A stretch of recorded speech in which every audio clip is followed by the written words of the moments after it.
So the intuitive process, there's been a number of studies that have shown that people at the top use their intuition more. They use their instincts. If you listen to interviews, people that are exceptional in business, they very often will say, "I did that on a gut feeling." Richard Branson, I believe, said, "I trust my intuition. I make the decision by my intuition. I make the deal, then I call in the accountants." And there's numerous examples of people at the top. Steve Jobs often talked about using his intuition, and it's what guided his creative process as well as his decision making. And what they found was people that are not as successful will do tons and tons and tons of research and try to come to conclusions logically. Now, the most recent research has found it's actually a combination. So you need to know what you're doing. You need to be aware of what you're doing in life. You need to have some knowledge. So say you were thinking of which business to go into or what deal to do. Supposing you've got a business and there's a half dozen deals, different directions you could go in.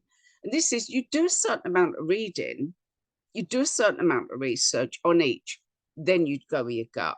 And that's when you come to a very, very tight answer. That's when you become just that bit sharper.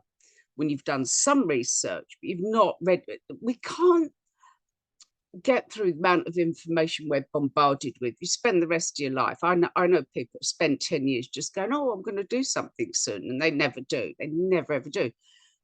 It's having some knowledge and then going for it and trusting that intuition. And it's something that is already there. It's already there. It's already being used.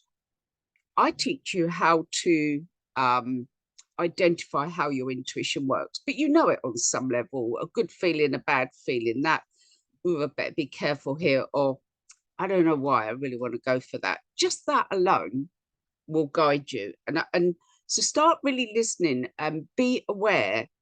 People might call it woo woo, but the people at the top don't. The people at the top use it. And believe me, I could sit here rattling off examples, but just to keep it brief, you can read up yourself, tap in quotes on intuition into Google, and the amount of really, really successful people will tell you how they use it and how it'd be good for you to use it to make your decisions in business. Do a bit of research first. That really has been shown to make a difference.